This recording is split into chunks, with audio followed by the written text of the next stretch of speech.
Greetings all. It's Gerald Clark with Seven Planet Broadcasting, and I got Chris Matthews with me here today. We're going to have a little epic dialogue and catch up from where we left off last time. Say hello to everybody, Chris. Hello, everyone. And yes, we are going to have a epic broadcast today. Definitely 100%. We got a lot of important things to talk about, tying back our ancient past to some of the events happening right now. Yeah. It's there's a little thought experiment I like to give people. Hopefully, this isn't jumping into it too fast. By the way, warm welcome to all your subscribers and your viewers. Well, let me go ahead and give an intro for my show, and then we'll get let's do that before you get me started. Right. Welcome back to Forbidden Knowledge News. I'm your host, Chris Matthew. Tonight, I want to welcome back to the show Gerald Clark. He holds a MSEE in Electronic Circuits and Systems and a BS in Computer Engineering, is the author of several papers in the communications and electronics field, and is well known for his work in San Diego high technology industry. Awarded several patents in the free space optical laser communications field while serving as Vice President of Engineering LightPoint Communications, Inc. He is also the author and researcher looking into mankind's earliest technologies and accomplishments, including the cultures of Mesopotamia and the surrounding areas, eventually leading to the cuneiform inscribed tablets left by the Sumerians. He shares knowledge of the Anunnaki here on Earth, both in our ancient past and their presence here and now. Gerald, welcome back, and how are you doing today? Hey, thanks for having me, Chris. I'm doing really well. Better than I have been a little past. I had a little frog in my throat, so hopefully, hopefully we're past that. But hopefully it's not one of those coronavirus eggs, that's in there going. Yeah, let's hope not. And I've been definitely looking forward to today.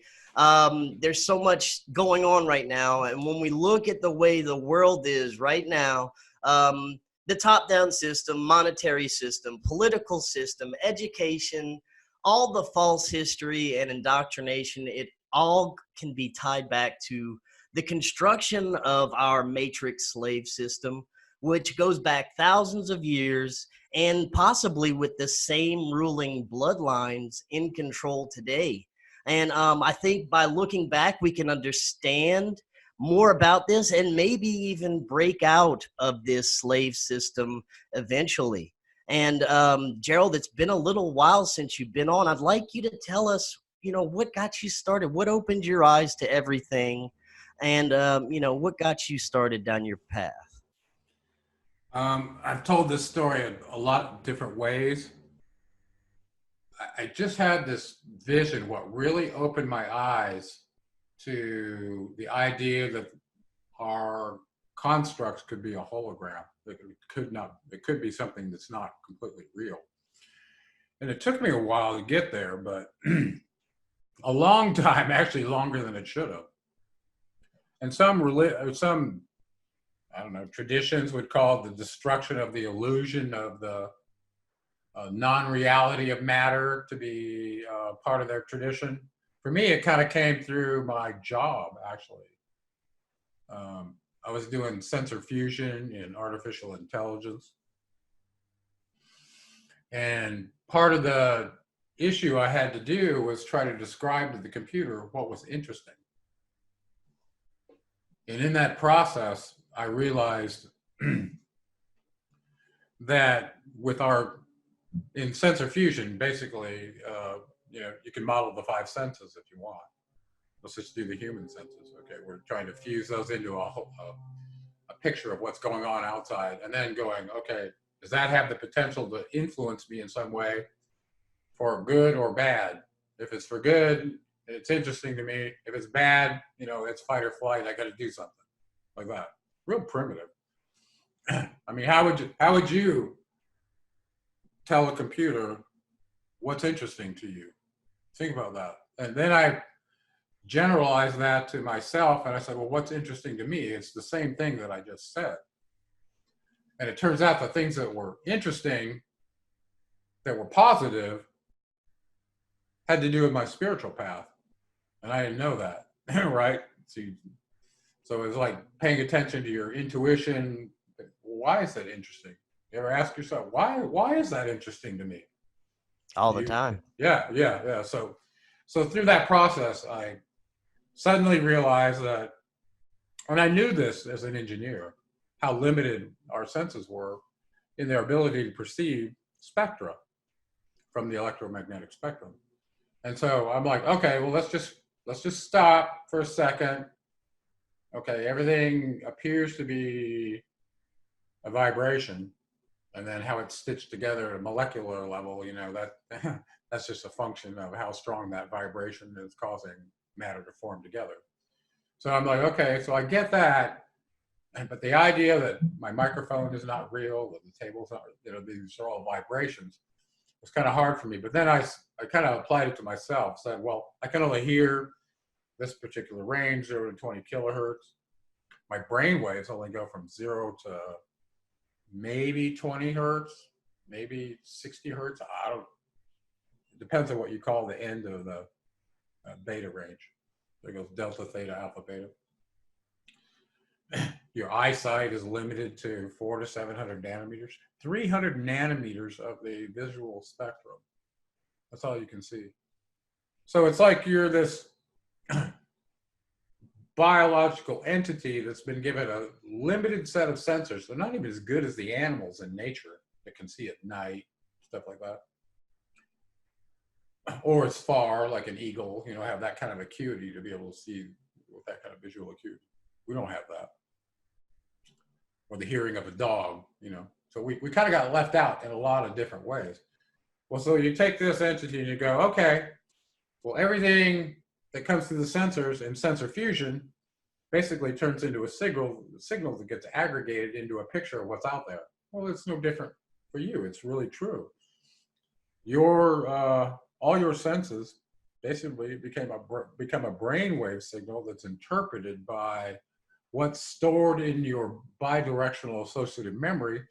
Once you start going through the process of training it and going, I got to label everything or I don't know what it is, right? From a baby all the way forward, right? So all of a sudden I realized, okay, I could be living in a hologram. You could be presenting me with limited information. There could be somebody standing right next to me that could exist at a different wavelength, and I couldn't even see them. Okay? And so all of a sudden I'm like, okay, the idea of the Truman Show, the 13th floor, and all the other ideas that we lived in a holographic reality, I got put over the edge by the book, Holographic Universe by Michael Talbot. Have you read that book? Yes, definitely. Yeah. So once I read that book and realized we're living in a hologram, I was like, okay, whoever designed this hologram was pretty freaking smart. Okay. I mean, this is alien intelligence stuff right here. And so putting two and two together, I started asking myself, when I wrote my first book, The Anunnaki of Nibiru, once I realized that it looks like they definitely did the genetic splicing, like they said in the Atrahasis, if they did that to us, my next question was, as an engineer and realizing the whole reason they're doing this is to keep you from revolting again. What are they going to do in your design constructs to keep you from being able to revolt again? That's what, right? Well, it looks like they use the electromagnetic spectrum to do that. Partly with your intelligence, partly with their ability to control you and monitor you like a telemetry device, 24/7. So when I started pondering that, I said, is that possible? Could they have designed this so they could monitor our brain waves that are electrical signal, meaning if you're close enough, you got the sensors, you can read it all the time. Okay. So they can see, is there a rebellion brewing, like that movie Inception, where you're trying to anticipate some problem going to happen. Well, they probably had that intelligence if they had that control of the electromagnetic spectrum way back then. And I think they did. This is the question. Do you think the Anunnaki, 220,000 years ago, these galactic travelers, had any kind of control over the electromagnetic spectrum more than probably we even know about? What do you think? I mean, I would have to imagine that, if you have the capability to travel the stars, to interact with different beings, that you would have more knowledge of how these advanced technologies, energy, the electromagnetic spectrum works, and you would know how to manipulate and use it.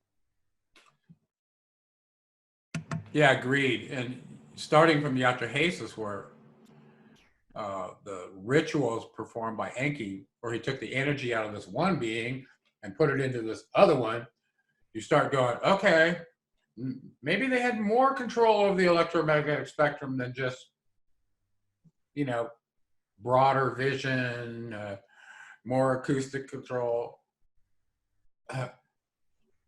Maybe, I don't know, some other attributes of life that we still don't understand. But here they're talking about moving the energy out of a biological being one to the other. I mean, this is advanced energy control. Okay, so let's start from that.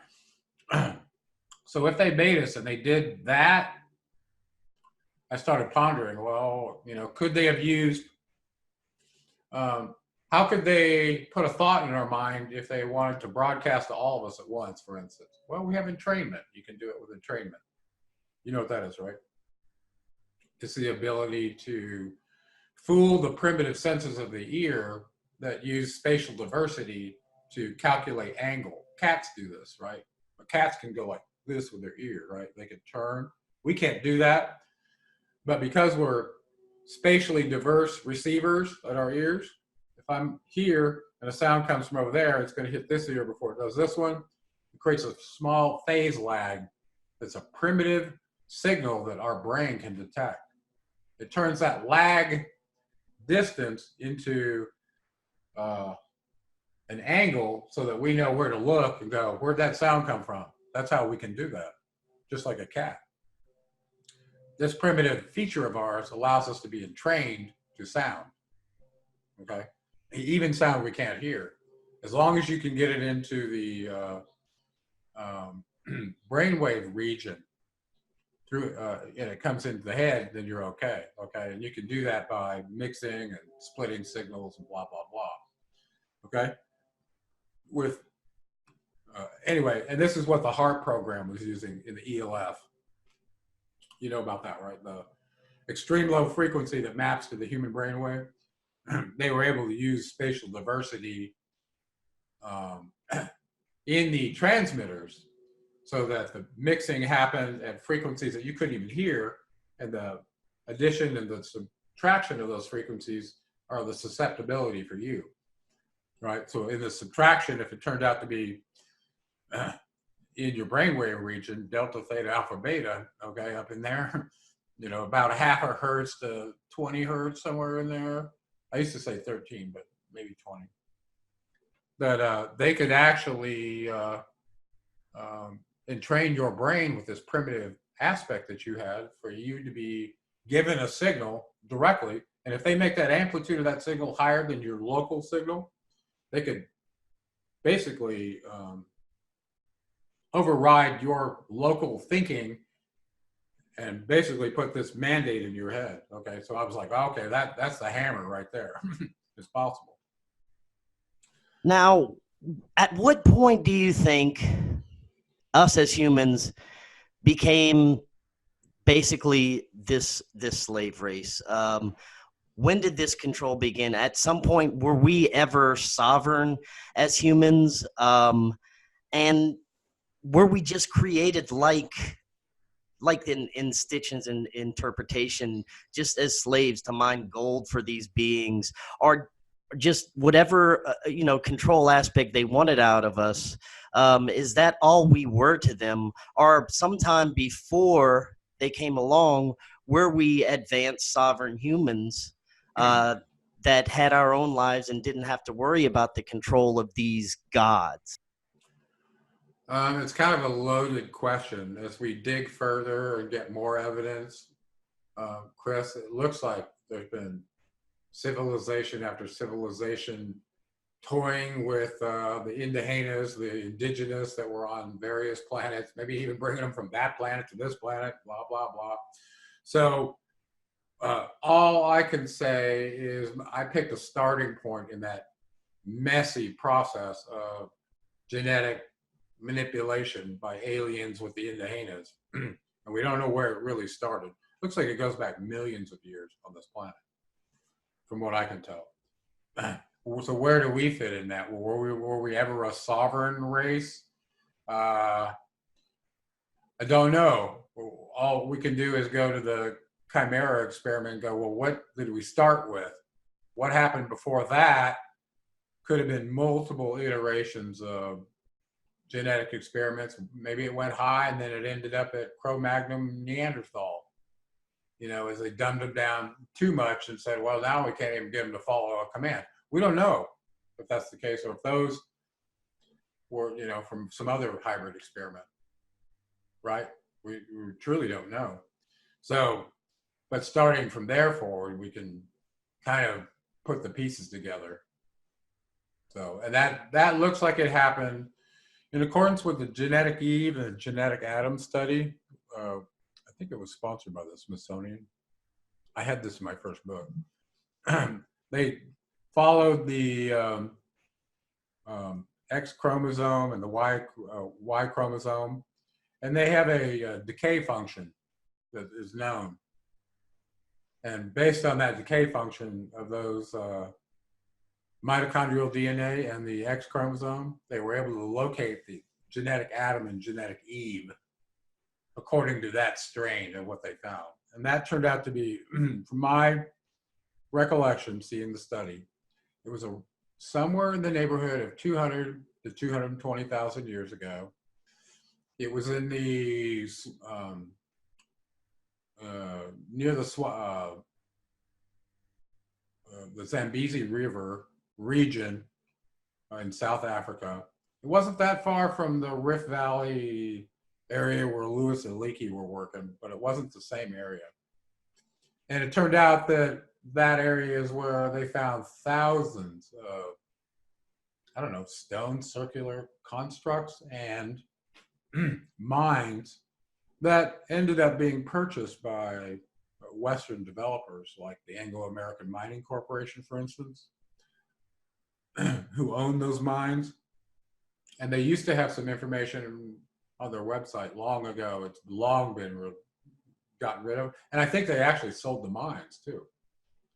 Since I started looking into this in 2013, or no, 2009.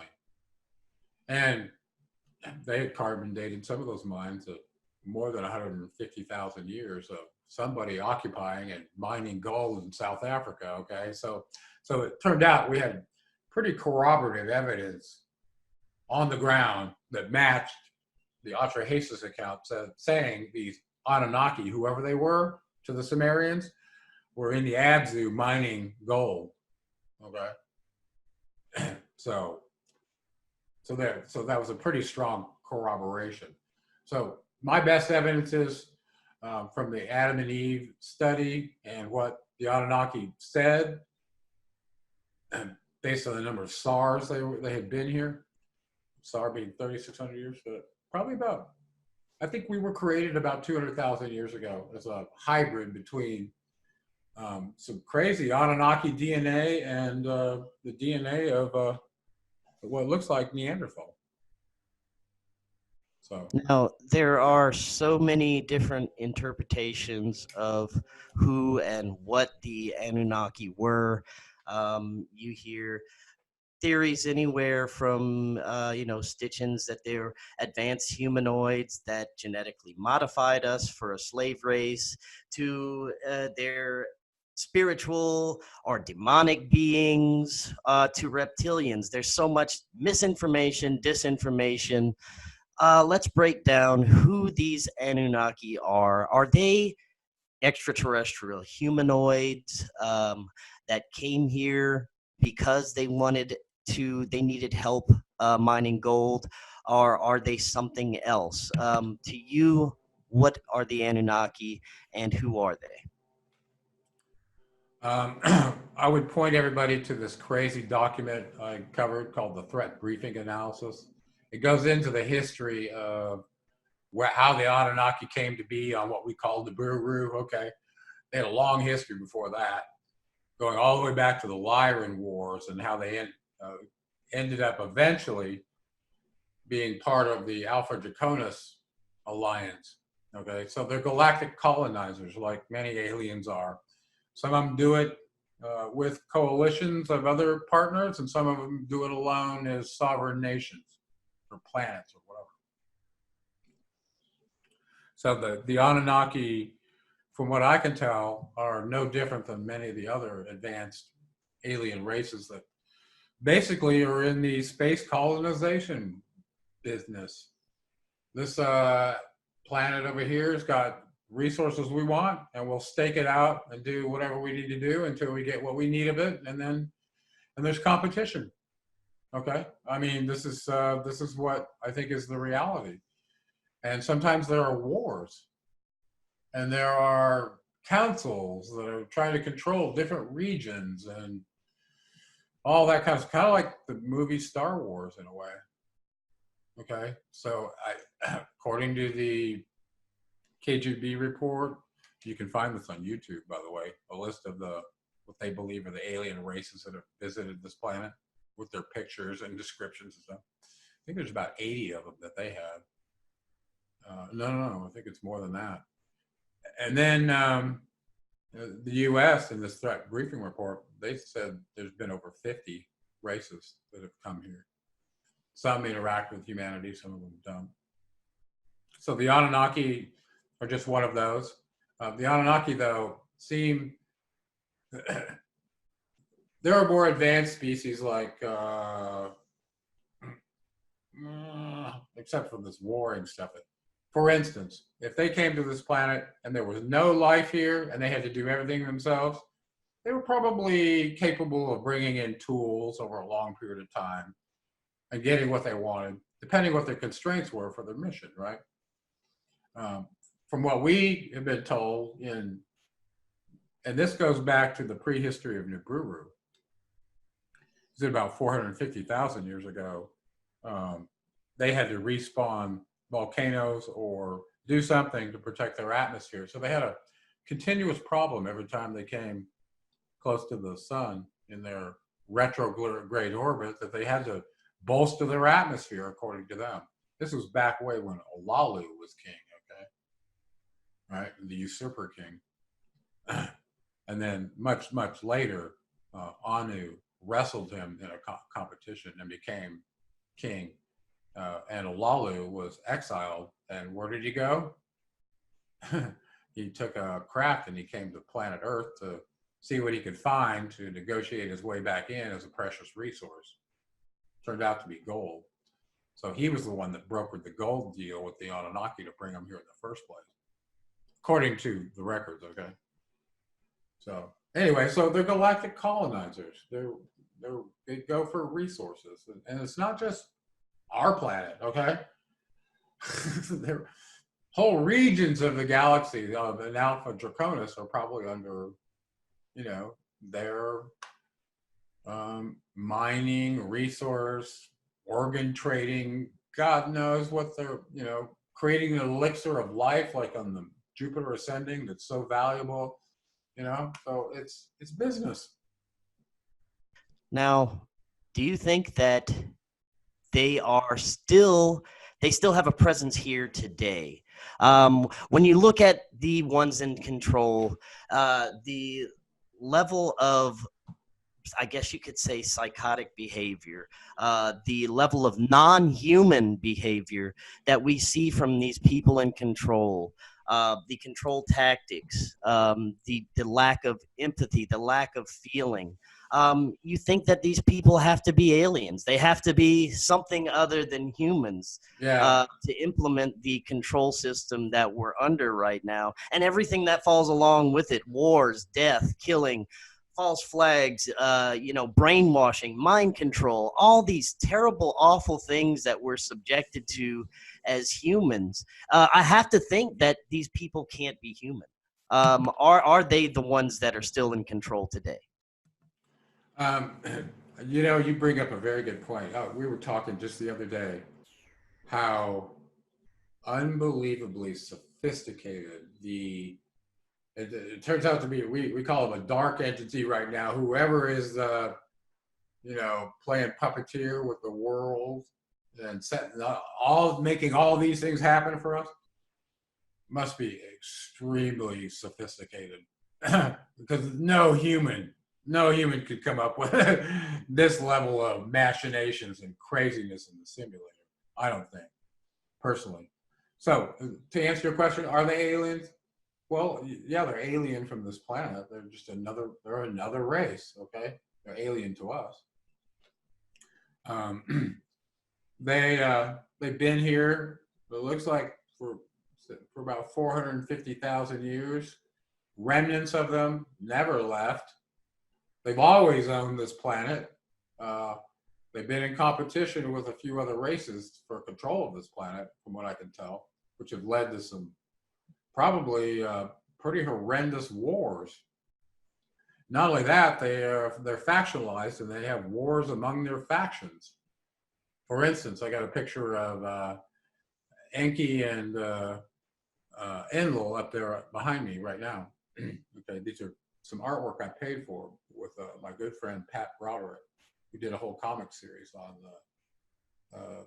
Nibiru and the history of the Anunnaki.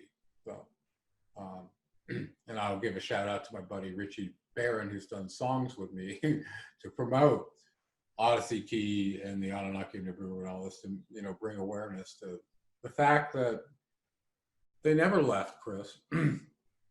They designed us as telemetry meat modems that can play in their simulator.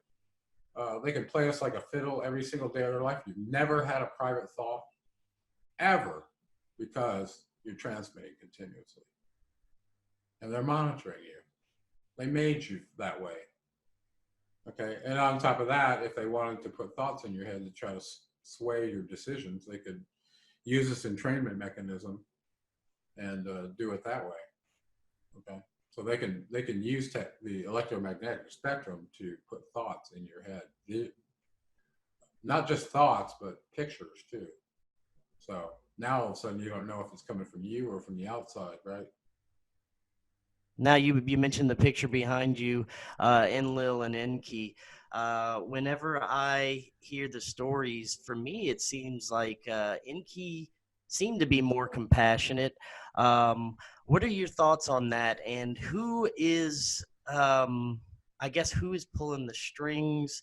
What roles do these characters play?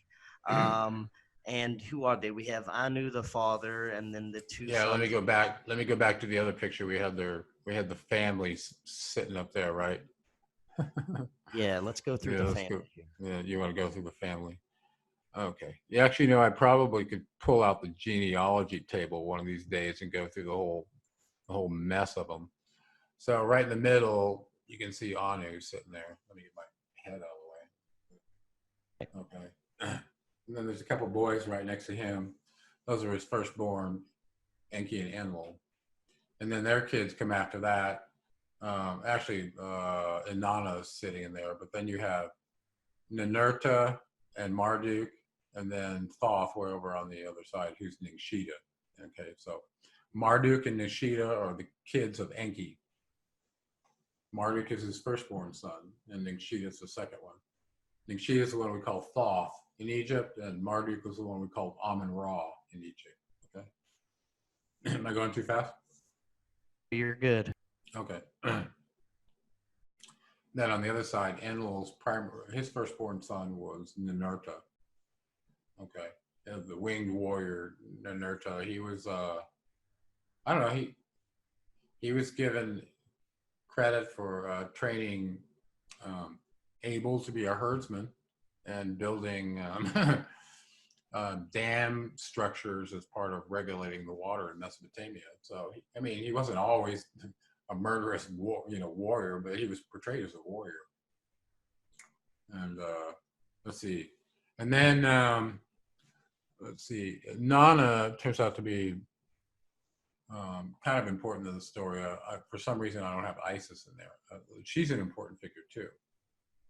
She is the figure that shows up in the Atrahasis in the creation account of mankind, where she worked with Enki and was ordered by the council to do the experiment to see if they could come up with a replacement worker for the Gigi miners in South Africa. And her name was Ninmah or Belit Ili. So in my screenplay, I played on the word Belit Ili that they use in here, and I gave my character the name Belota because of that. Now, when you look at the different family members, like I said, it seemed like Inky was more compassionate. Are there different factions or split ups amongst this family? Some that care more about humanity, maybe have a better agenda compared to the other ones, in your opinion? Well, given the fact that Enki created us with his genetic material, with his half sister Ninmah, they seem to have been more benevolent to us always compared to his half brother or his brother Enlil, half brother Enlil. Okay, and that seemed to have carried through in some of uh, the factional lines, their progeny, their offspring, perpetuated that probably to placate the, the patriarch or the matriarch in the whole chain of things, but not always. Not always. For instance, in the story of the Gigi rebelling, one of the kids of Enlil actually stood up for the miners, and his name turned out to be Allah. Okay, and the Allah that we know of, had a massive following. He was the moon god, Enlil's son, and that one was named Nanar. Okay, well, it turns out that Nanar and his father had issues, and I think it stemmed back to the fact that Nanar was somebody who stood up for the rights of beings, and their rights, and his father didn't really care about that. So anyway, so people have heard me say, let's just do this. Nanar is the god Allah. He's still the moon god, okay? And he had a massive following back then and still does today. You can see that. Was there more than 1.2 billion Muslims? Is that right? Something like that? A lot. Sounds right. A lot. Yeah. And of course, Enlil, for those who don't know, was the God of the Old Testament. That was Yahweh. Okay. I think he's still around, and he is in some sort of weird, dark alliance with Enki's firstborn son, who Enki has, I don't know, alluded to him as the rotten seed of his or fruit of his seed in occasion. So there's problems between kids and the parents too. They're not just all like pure and everybody. Okay, they're this bloodline, so they're all the same as the father. Not quite. Okay, it's complicated, and they seem to have personalities that range from the same as we see in humans on this planet. They go from damn near serial killers to pretty saintly. Okay, so you can't go, okay, well, everyone's an individual and they have free choice. And that goes for the Anunnaki too. Now, I have an interesting question about the whole spiritual, I guess, occult aspect to this. Do these gods have gods? You hear words like archons, and it makes you think of demons, spiritual beings. You hear in cases, rituals of these beings giving extra power, sacrifices. And you see this kind of tied in with elite practices today, the pedophilia, the satanic rituals, all these occult practices that are especially integrated into our media, TV, movies. Seems like it's a form of indoctrination, preparing us for something. Do these gods have gods? Is there some sort of greater spiritual power that they are utilizing and worshiping? Okay, I'm going to separate do these gods have gods from the characteristics we're seeing with Pizzagate. Okay, I think those are two different things. I wrote my second book, The Seventh Planet Mercury Rising, to answer that question. If the Anunnaki created humans, okay, and put them in this simulator where they're enslaved, serving them, doing all their bidding, I mean, and we are, including still getting their gold. I don't know, I lost track of what the second part of that, what I was going to say. Oh, the god. Do the gods have gods? And So yeah, so I was like, okay. So I wrote my second book to answer that question.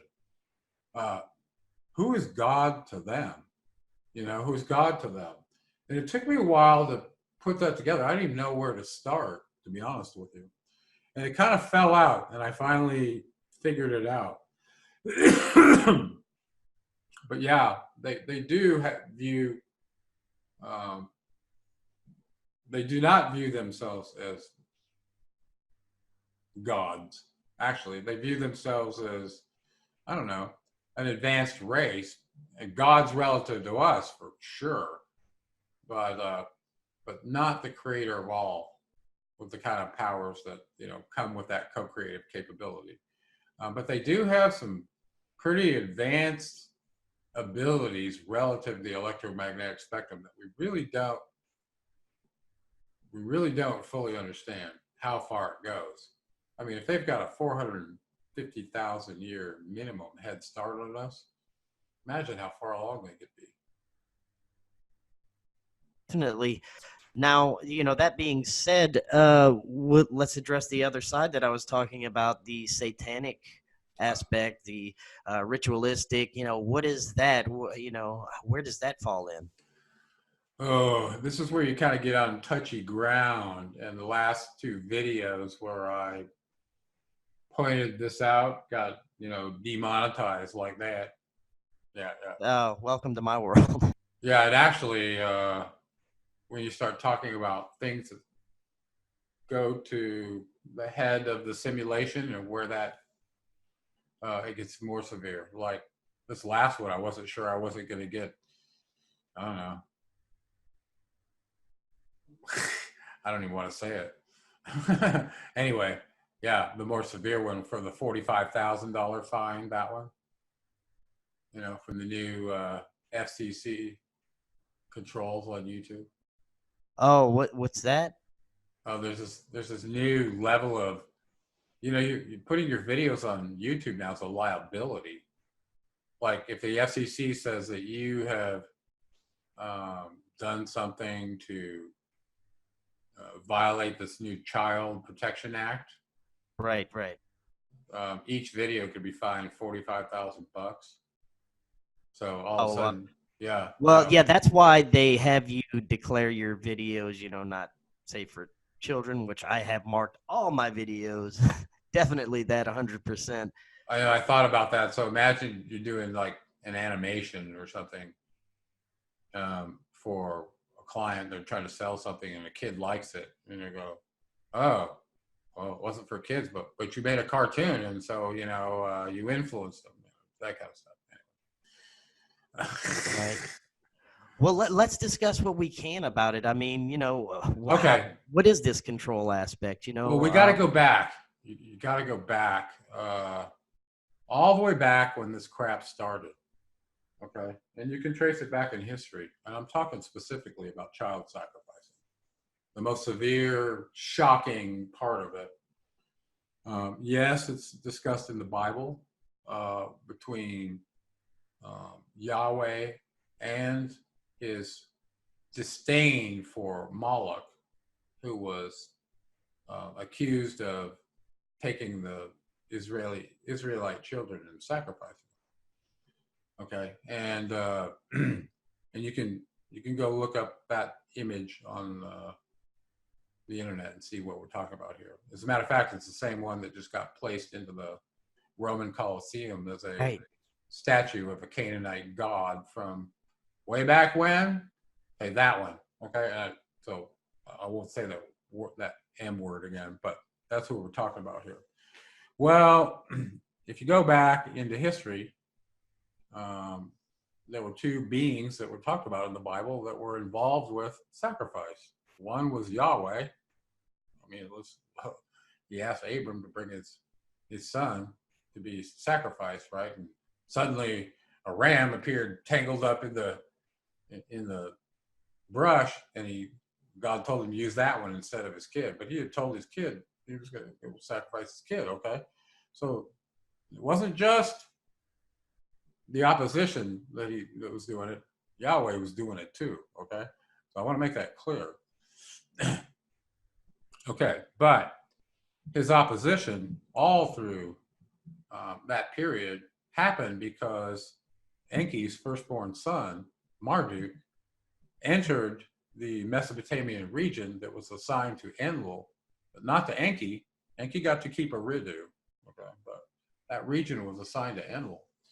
And so the fact that Enki's son, Marduk, had moved into the region and set up Babylon and was challenging Enlil in various regions, both at Ur, Nippur, and later up in Jerusalem. Marduk aimed to not only antagonize Enlil, but go to war with him and rout him. And he believed that his father and his bloodline were the rightful lords of the earth. And so Marduk was called Marduk the Avenger, okay, way back then. But he was a problem for Enlil, big time.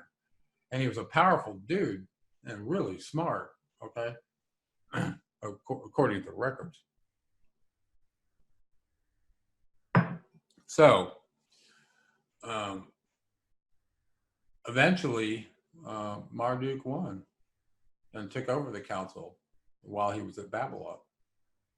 And I'm sure you know about all this, okay? But so that was a real issue. But Marduk in Babylon required child sacrifice. You want to show me you're loyal to me, then offer me your firstborn kid. And why was he doing that?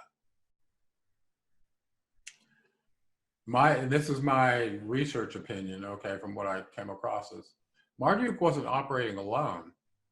He was in an alliance with some other races, okay? And you can see this from some of the pictures you'll find on down in my neck of the woods, that there were alien grays, there were Dracos on this planet. And apparently some of these beings from other dimensions, lower dimensional beings that made their way into this dimension, required certain chemicals for the preservation of their ability to stay here. And some of those chemicals came from the occupants that lived here, and that meant from their blood, okay? And so it turns out that apparently we're talking about the Anunnaki who are in alliance with Alpha Draconis, okay, in that galactical region, like we started the show by saying. So now all of a sudden, so the idea that Dracos might be here working with them, I wouldn't have really guessed that was the case, but you go back and look at some of the evidence, the Dracos were working with certain factions of the Anunnaki, and so were the alien grays, okay, and probably many others, but we have evidence of those ones. So, and from what I understand from the threat briefing report, is the alien Dracos require the consumption of adrenaline in order to stay in this dimensional reality and occupy a body. So they can occupy a human body, but they have to have adrenaline to maintain that. Otherwise, they have to be in their other, Draco body. So, and These lower dimensional beings you were speaking of, these would be the same things we would consider archons or even demons, correct? well, I would say maybe something more parasitic energy from a lower dimension. Archon is actually a term that refers to a archonic leader. It's like it's like almost saying like a god. Okay, so for instance, Thoth Ningshita, Enki's second-born son, was the 10th archon of the age of Capricorn. Okay, that means he was a high ruler. It doesn't. So somehow this term archon has become, I don't know. I don't even like to use Become it. perverted like a lot of other things. Yeah, I don't even like to use it because it never really gets defined in context that it somehow distinguishes that it's a different race or something. No, it was a functional title role. So anyway, but these lower dimensional beings were mentioned in the Emerald Tablets by Thoth, that when Atlantis had mixed too much DNA with other species, and their nobleness became debased, and they started seeking greed and power because of their living in their ego, not in their Christ consciousness that they were supposedly designed to live in through their, interface to the electromagnetic spectrum. Assuming they had that, they left that in us, right? So don't let me get lost. But they opened the portal according to the records and let in these lower dimensional beings in order to facilitate giving them more power. Well, it turned out they were like considered body snatchers, and they would come into the dimension, and in order to get what they wanted, they would go after anybody in a position of authority and try to take over their body. This is the movie They Live, okay? This is real. So I think that happened already. They returned just like Thoth said they were going to. So this lower dimensional serpent race is in collusion with the Dark Brotherhood. And this, in my opinion, is Marduk and Enlil. So they're using them to control all the governments in the world, occupy the bodies as, I don't know, overrides to the telemetry meat modems they created in the first place. That, these are, and the attributes of these lower dimensional beings are disgusting. These are the stuff you're seeing with the pedophilia, just the complete destruction of civil order and sociopathic behavior. There's no human emotion or empathy or reason in these beings, and they're landing in all these political bodies who might potentially have the ability to, influence. And any one of them that's gone to a ritual, I want to tell you this right now, part of letting one of those lower dimensional beings in is, I think you have to violate your own free will and invite it in, because you have your spirit, right? Okay. But if you invite one of these in, I think your human spirit, I don't know that it can be recovered again. And they do this by participating, and listen carefully, where the blood and the rites are present. Something about the blood being present that has an attractive feature to them. Maybe because they need it to be in this dimension. I'm not sure.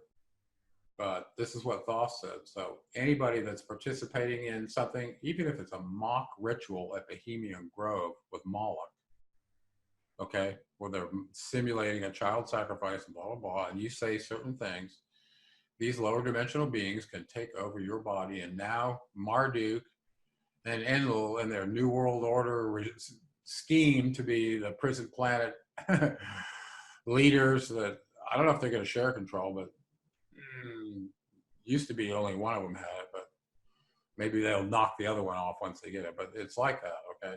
It's like Battlefield Earth, that movie. So now, go ahead, finish. No, go ahead. I was going to say, what we're seeing now is very interesting to me. I think it gives me hope for the future. We see a lot of people waking up. We see a lot of people looking into these things that are hidden. A lot of people realizing some of the evils and corruption behind the scenes, questioning their own reality, questioning the nature of reality. I think it's happening at a hastened pace. I see more and more people kind of waking up to this. And I think the events unfolding right now, I think one part is it's sort of like a script that's always been planned, prophesized. It has to happen according to these beings. And I think another part of it is a reaction to our awakening to try and stop it, to try and stop the speed of this, what's occurring right now. What are your thoughts on that? Well, this one gets kind of deep.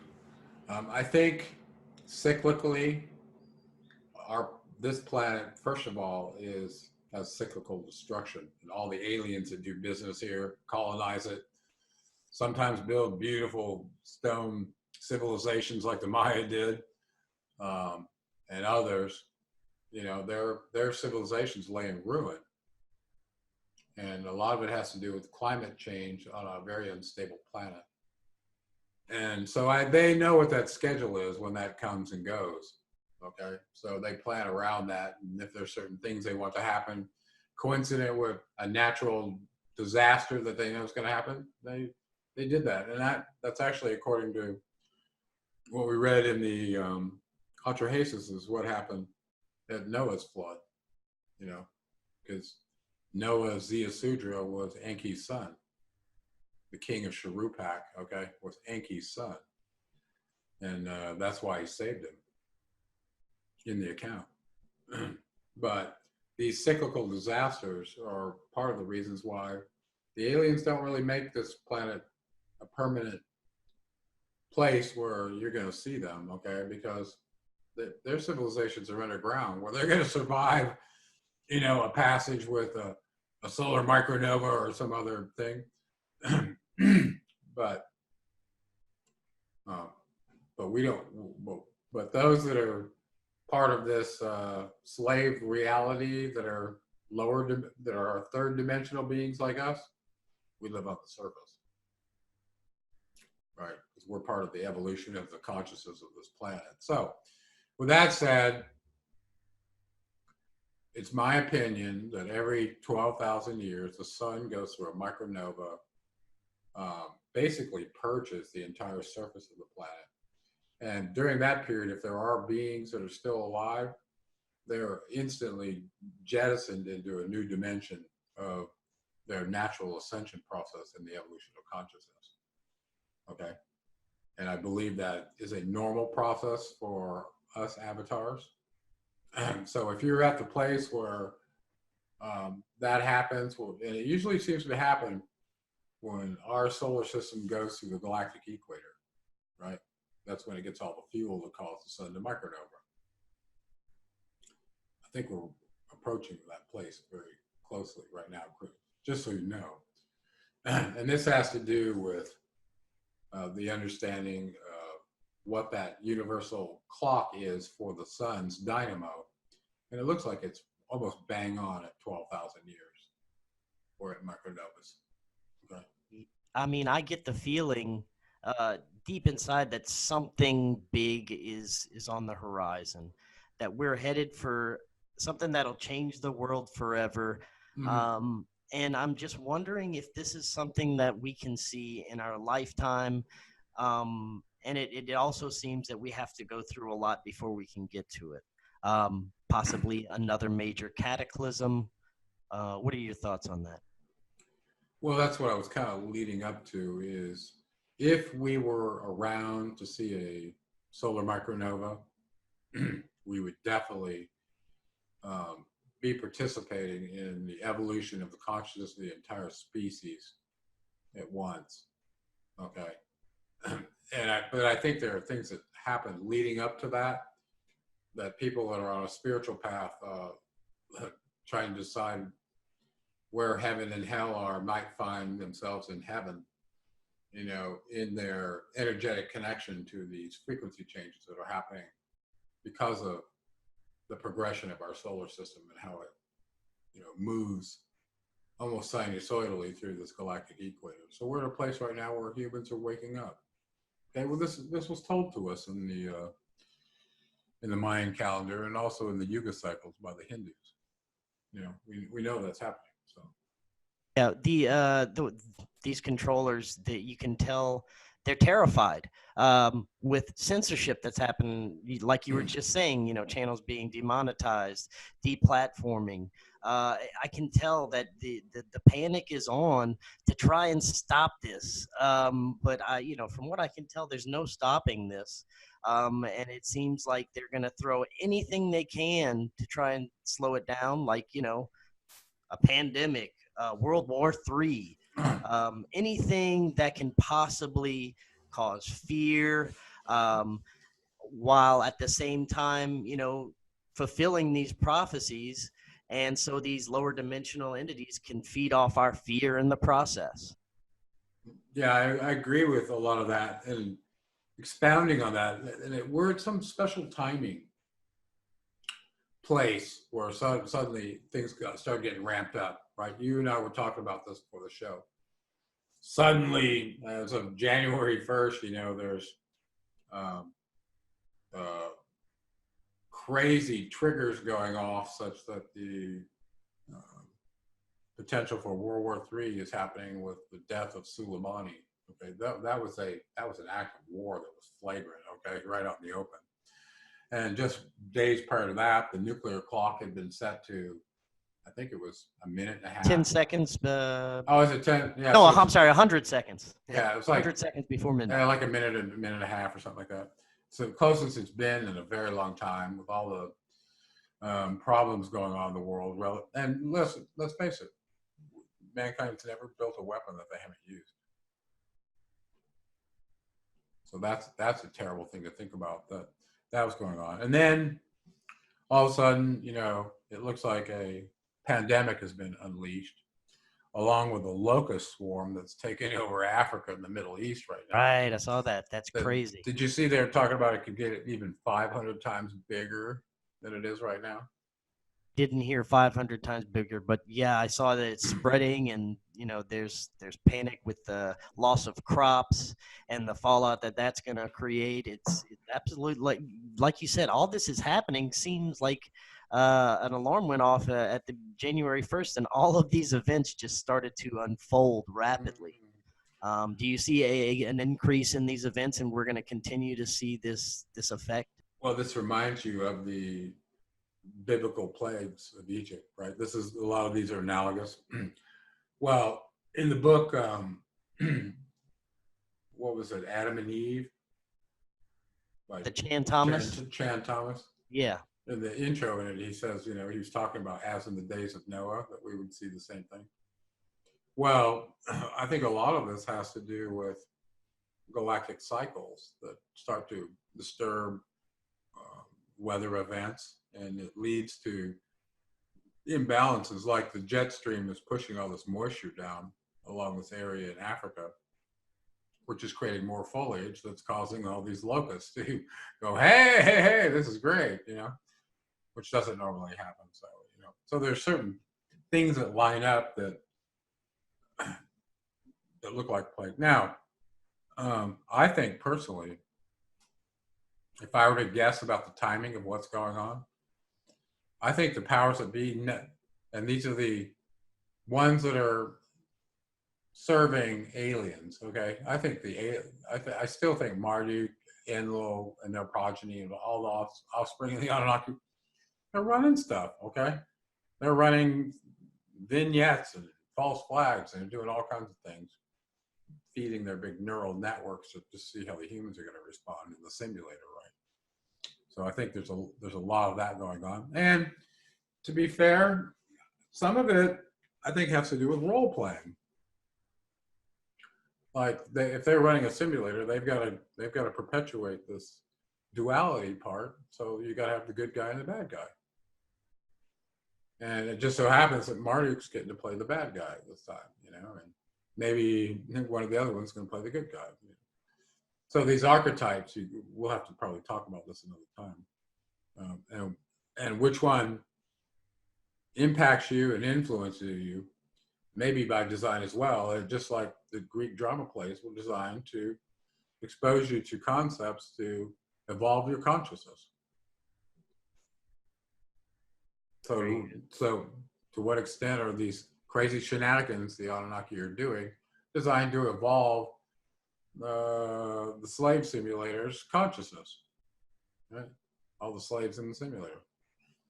And why are we slaves? Because we haven't evolved our consciousness to the point where we even understand that there's a distinction between energy and matter and how it applies to us. That's part of why we're here. I'm glad you said that, because I do want to spend the last few minutes of time we have on a positive note. Part of, I think, making everything, making this world better, it starts with us. It starts with improving ourselves. I'd like to talk more about what you have going with your Gravity Body Academy. Tell us all about that, and how we can get involved. And yeah, tell us about that. Oh, okay. Well, you brought up an issue. It's like, how can we go through the simulator and do it as good as we can, right? And there are certain things in the simulator that are hard to overcome.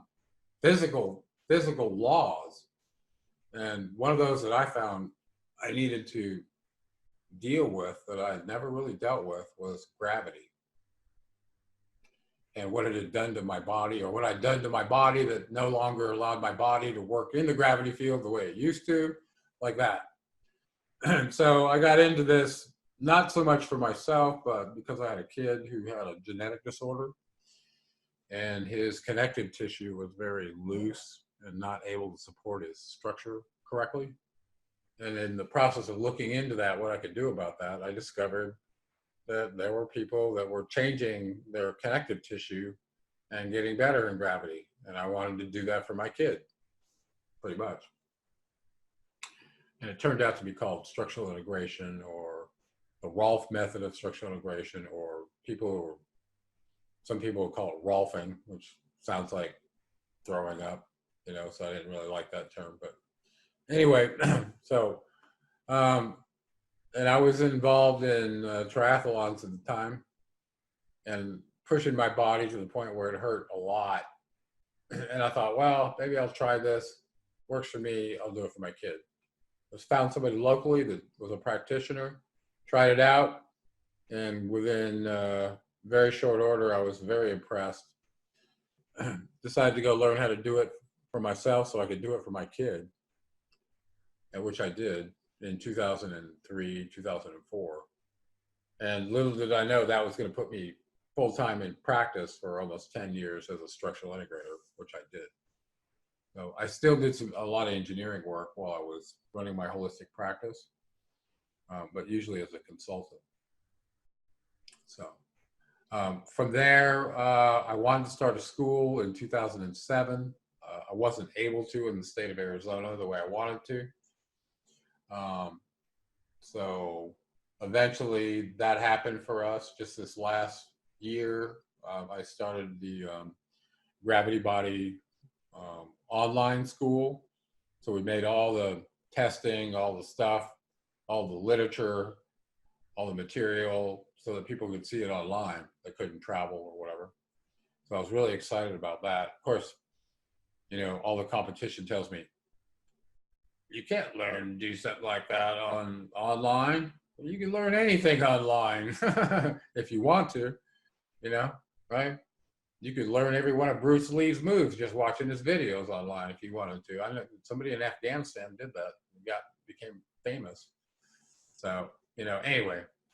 So established the online school. One thing led to another. We ended up getting some requests to come and see us locally for people that wanted more interaction, stuff like that with us or whatever, to learn it from us. So we set up a program. We did 3 classes last year. There were 5 weeks each. And people came from all over the world, people from Egypt, Indonesia, all over the place. So we're doing one of those again this year. I'm only going to do one, and it's going to be April 20th.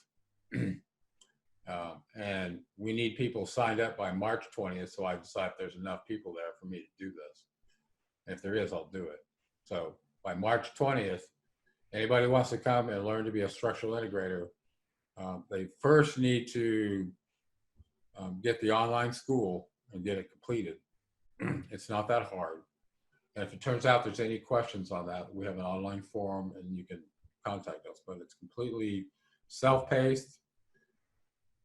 It's affordable. The testing is online. You can download it, take the test as many times as you want. It's open book. It'll produce a certificate for you showing me you completed that process, and then we'll go on to the next one. But just from that certificate alone, people can take that and start seeing clients. What would you say are some of the main benefits of this doing gravity body, or call it structural? Oh, yeah. Well, it turns out that I think, looking over the populace, I think the Anunnaki made a design error in forming our bodies in this genetic experiment, taking into account the actual gravity on this planet. Maybe they had some from their planet or whatever, but 95% of humans have back problems. Okay. And so I started looking into that, and at birth, Chris, we have a problem. And so there is a design problem. And then our connective tissue is completely random. And it could be glued at various locations such that you cannot be symmetrical in the gravity field from birth without somebody intervening with you. And that goes your whole life, okay? It gets wart upon wart upon wart, layer upon layer of dysfunction happens as you get accidents and things like that through your life. So the idea that you can get that out so that your antenna can be aligned and experience the full measure of the electromagnetic spectrum in your electrical constructs, your chakras, if you want, or your nerve ganglia that run up and down your spine. Those are there for you. These are part of why you're here. You were put here to start out as a barbarian and have a consciousness that evolves all the way to your highest chakra, which is a consciousness of light. So that's really why we're here. And everything that we do ought to be leading us to that experience.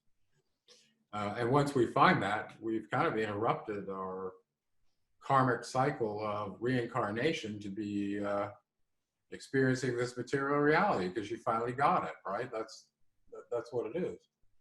And so that to me is graduation from the simulator. When your electrical energy body wakes up to the point where you can see, you're only focused on spiritual things, meaning you're very concerned about your energy, the quality of your energy as it coincides with that was given to you by the creator of all. Okay.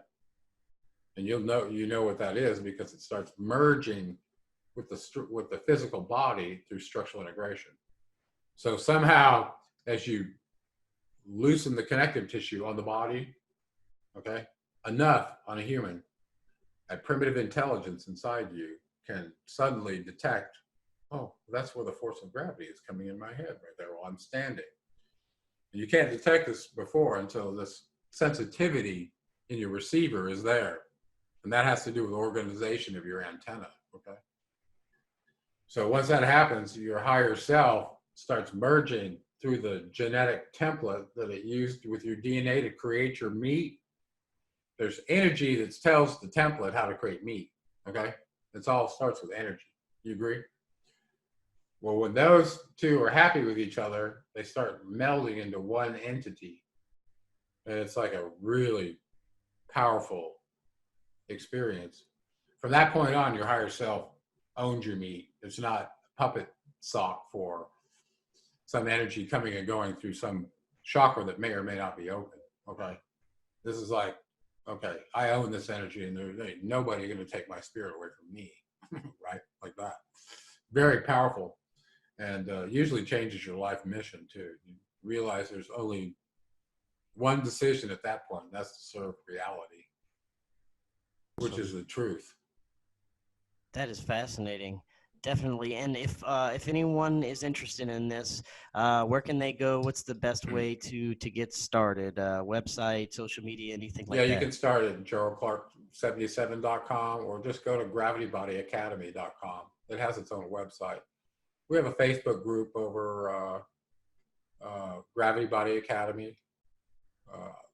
You can search that on Facebook, and we have a group there that's getting pretty good size now. And then any of our other social media platforms, you can get in touch with us if you want to find out more information. So yeah, but don't forget March 20th is a big deal. But I encourage people to do the online course. Husband and wife team. You don't have to go into business. This stuff is so beneficial that you can basically deal with the musculoskeletal problems that you and your partner are going to go through in this life, knowing that you already probably have a whole bunch of them because you were born with a random structure. Once you wake up to how random it is, you can spend a lot of effort trying to get your antenna straightened out so that you can have the most optimal energy experience. But when you do, I mean, look at advanced yogis who have no constrictions in their body and that they can be at ease in the gravity field. Why is that important? Because gravity is part of your energy body. Okay, and this I showed in my equation. I wrote an equation to show what's your maximal energy for a human, and it turns out that gravity is very much a part of that. So if you ignore it, it'll be at your own demise, ignoring gravity. So, so the benefits, by God, a body without pain, freedom of mobility, usually a very advanced functional capability. Usually athletes have done this, and they're just, they're extreme performers. The heightened energy during meditation is like nothing you can explain. Like it takes hardly anything to get into connection to universal consciousness when your antenna is already tuned right. And it's not hard versus what it was before. I mean, it was terribly difficult. So it's progression. Once you trigger this process, the primitive intelligence in you knows how to go, okay, let's keep playing this gravity game and keep getting better. Okay? Because if you're relating to gravity such that it's not pushing you over, you're getting better. But there are lines and planes in the body you can measure and go, okay, are you related to gravity? And if you're not, then gravity is impacting your potential energy because you're having to struggle to be in it. Okay, basically. Awesome. And your body's very much like an antenna. And this comes out in the Emerald Tablets in my second book, 7 Planet Mercury Rising. I go through all of this, the constructs of the body and such, and how it relates to these energy fields according to Thoth, and how that all fits together in the holographic reality, which I built a map of and a picture of for people based on the Emerald Tablets. So all the dimensions and blah, blah, blah. So it kind of all starts coming together that we're definitely spiritual beings having a material experience, and that material experience is in a very controlled construct that we like to call the hologram, the matrix, or the prison planet, whatever, the Demiurgus system, right? Like that. So, Yeah. What do you say? Did we cover enough? We covered a wonderful amount, and I'm definitely going to have you back on in the future, get some more updates about, how our dystopian society is progressing. And Gerald, thank you so much. That was awesome. Fantastic information. Okay, buddy. I'm going to stop the recording now. Okay. I cannot believe you talked me into this uncomfortable adventure. I thought I had evolved beyond being a mere jungle tour guide. Oh, Big G, there's no one better to lead this mission, and I need your animal instincts and experience on this one to find the Starfire Go. Oops. Sorry, Pantera. I must have eaten too many bean burritos for breakfast. My animal instinct is quite right. Good thing we're in the jungle with lots of fresh air.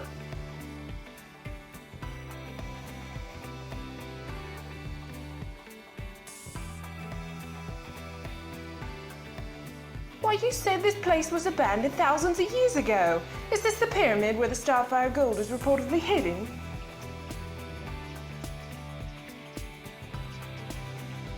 Yikes. Skeletons with swords. Yep, this is the place. Oh, you can handle them. I just had my nails done.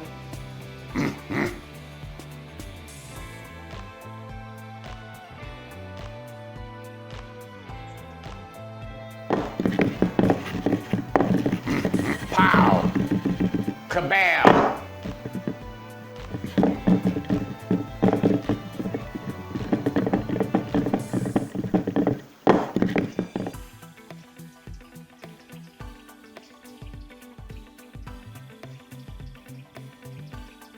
Thanks to your instincts, we found the Starfire gold.